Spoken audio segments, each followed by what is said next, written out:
आज नागपुर के civil line स्थित प्रेस क्लब में भाजपा के नेता और प्रदेशाध्यक्ष चंद्रशेखर बावनकुले ने रांकापा के नेता जयंत पाटिल के संवाद को लेकर अपनी प्रतिक्रिया वहां पर मौजूद पत्रकारों के समक्ष रखी। उस दौरान चंद्रशेखर बावनकुले ने रांकापा प्रमुख शरद पवार को शकुनी मामा कहकर निशाना साधा। वहीं महाराष्ट्र के उप मुख्यमंत्री देवेंद्र फडणवीस के मुख्यमंत्री ना बनने पर पूर्व मुख्यमंत्री और शिवसेना प्रमुख उद्धव ठाकरे और शरद पवार को जिम्मेदार ठहराते हुए अपनी राय दी और पत्रकारों के सवालों के जवाब भी दिए। जयंत पाटिल जी ने जो कहा है उसमें दो बातें हैं।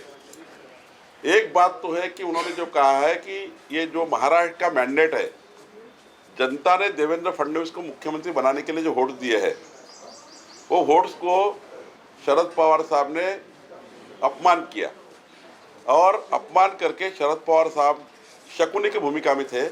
हमारा एक कयास था, जहाँ तक मेरा भी कयास था, कि देवेंद्र फडणवीस जी को मुख्यमंत्री नहीं बनाने में सबसे बड़ा षड्यंत्र और लालची प्रवृत्ति उद्धव ठाकरे जी भी आई थी कि मुझे मुख्यमंत्री बनना है, मेरे बेटे को मंत्री बनाना है। ये एक उनके मन में आया था करके ये सारा किस्सा हुआ, ऐसा मुझे लग रहा था।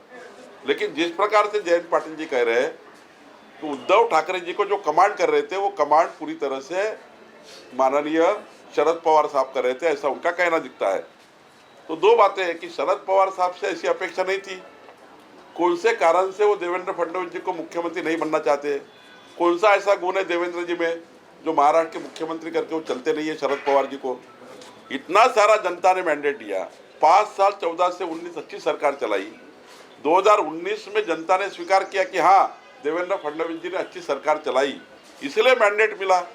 उसके बाद शरद पवार साहब में क्या ऐसा लगा कि देवेंद्र जी को मुख्यमंत्री नहीं बनने देना, इसके लिए सब कुछ करिए, सारे गेम करिए, सारी नीतियाँ यूज करिए, अपने घर का भी बलि का बकरा बनाइए अजीत पवार साहब को। क्यों अजीत पवार साहब को बलि का बकरा बनाया शरद पवार साहब ने? क्यों उनको ये षड्यंत्र करने के लिए भेजा?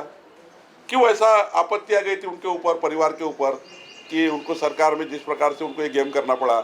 ये सारा जयंत पाटिल जी कहते हैं, मैं नहीं कहता हूँ। अगर दो बातें हैं, एक तो शरद पवार साहब है, तो शरद पवार साहब ने ऐसा नहीं करना था, और अगर नहीं है तो मुझे लगता है कि जयंत पाटिल जी के मन में क्या भावना शरद पवार साहब के खिलाफ आई है, क्यों शरद पवार साहब को बदनाम करना चाहते हैं, क्यों उनको विरोधी पक्ष नेता नहीं बनाया करके उनके मन में कुछ झगड़ा चल रहा है, अंतर्मन से कुछ उनके मन में आ रहा है। तो मुझे लगता है ये सब के कारण सामने आएंगे।